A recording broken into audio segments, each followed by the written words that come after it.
Hey everyone, so glad you're joining me today. We're diving straight into something that, let's be honest, hits incredibly close to home for so many of us. We'll be walking through a really clear, calming framework derived from our source material to help you navigate those intensely stressful moments when your kid experiences peer conflict. Let's get right into it, because getting the label right actually leads to getting the exact right help for your child.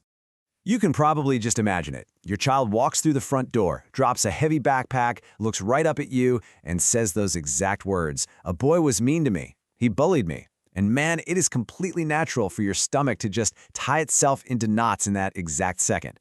Your protective instincts, they take over completely.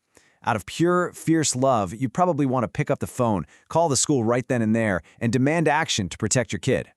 But here's the surprise, and honestly the first major thing we need to wrap our heads around. Not every rude, hurtful, or unfair act is actually bullying. Now hold on, that absolutely doesn't mean a nasty comment or a serious fight isn't wrong. All harmful behavior still needs the right response, 100%. But your first job as a parent isn't actually to win an argument about a label with the school principal. Your first job is just to find out exactly what happened and make sure your child is safe. So this brings us to the crucial point of understanding what the word actually means.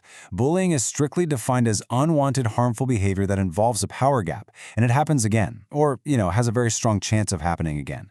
Having this strict definition really matters. Why? Because a simple one-time disagreement might just need some coaching and a little problem solving. But true bullying, that requires adult intervention, strict protection, changes in the environment around your child, and careful follow-up. Now, what's really fascinating here is how many different ways a power gap can actually show up. We often just picture physical size, right? Like the biggest kid on the playground. But that crucial power gap can look like a whole lot of different things. It could be age, it could be popularity, or having a big group of friends backing you up. It could literally be someone holding private information, having more money, or even wielding massive online reach where they can just instantly message 50 kids at once. It's also about a child's basic ability to just get away or defend themselves, like on a busy school bus. This gap is the key thing that separates an equal argument from a deeply harmful imbalance. To really grasp this, let's put some look-alike situations side by side, starting with conflict versus bullying. Conflict involves kids on fairly equal footing disagreeing. Think of two friends arguing over the rules of a basketball game at recess. They both take part, they both have a voice. Bullying, however, involves that power gap and a pattern we just talked about. It leaves one child feeling completely unable to stop it, leave the situation, or get fair help. Then we have the crucial difference between rudeness and aggression.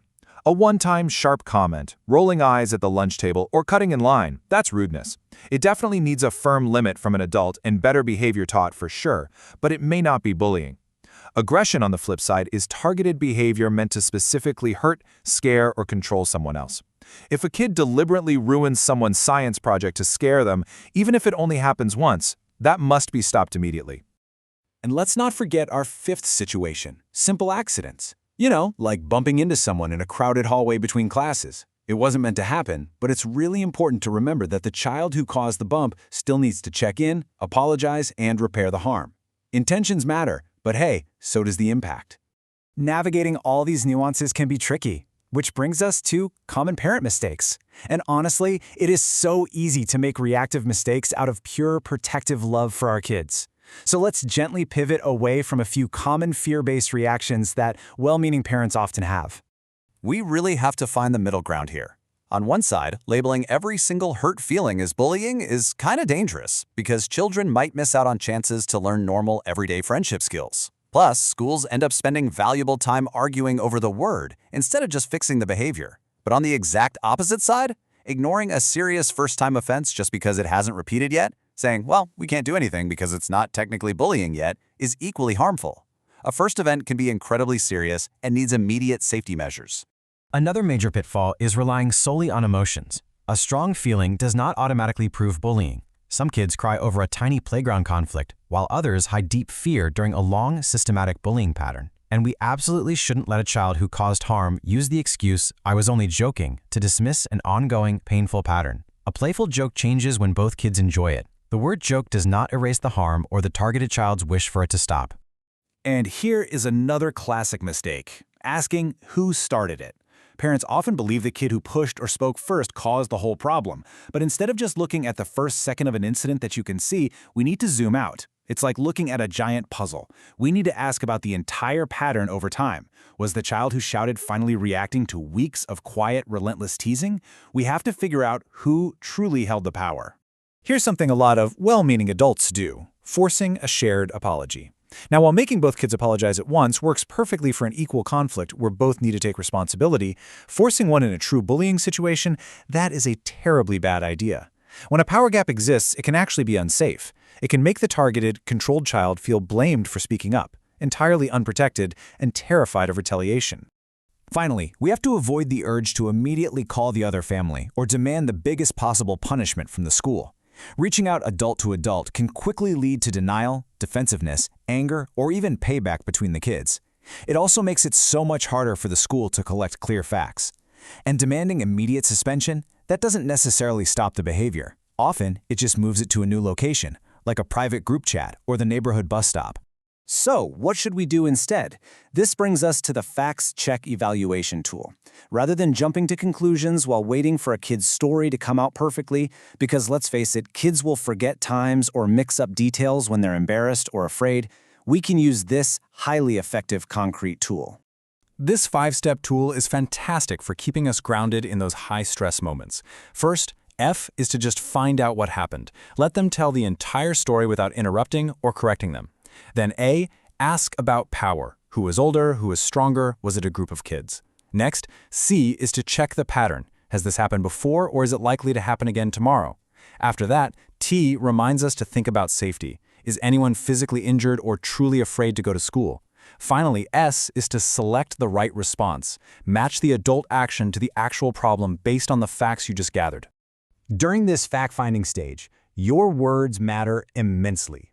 Using a simple, calming phrase like, "I believe that this hurt," you do not have to name it perfectly before we help, validates your child's very real feelings. It assures them they aren't in trouble for telling you, all without rushing to apply a rigid label before you have all the facts. Armed with your facts check, you're ready to talk to the school. And here is the secret to a great partnership with educators.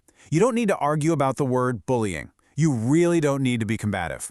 Just calmly share the facts you've gathered. Ask them to review what happened, inquire about the power gap, and explicitly ask them to outline what safety steps they'll take to protect your child. And always make sure to set a specific day to review the plan and see if it's working. Okay, now let's talk about taking action with your family action plan.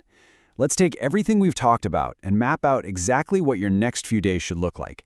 Having a solid, predictable path forward turns all that anxiety into structured, helpful action. I absolutely love a good 72-hour timeline to keep us focused. On day 1, just take a deep breath.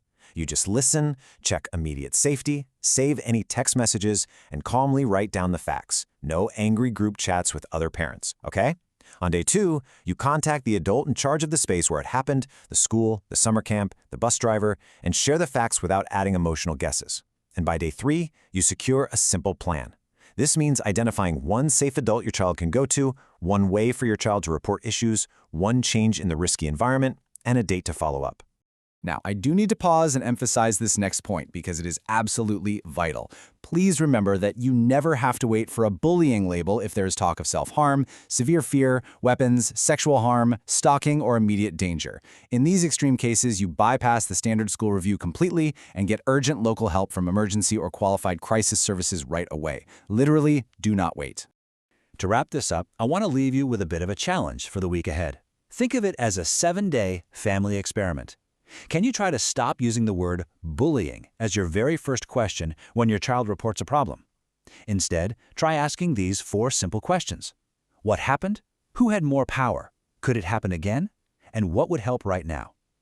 Try this out and notice if it brings out far more useful details from your child. So what does this all mean?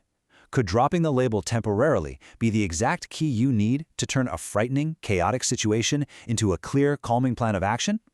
Give it a try and see how much more empowered both you and your child feel. Thanks so much for hanging out with me today.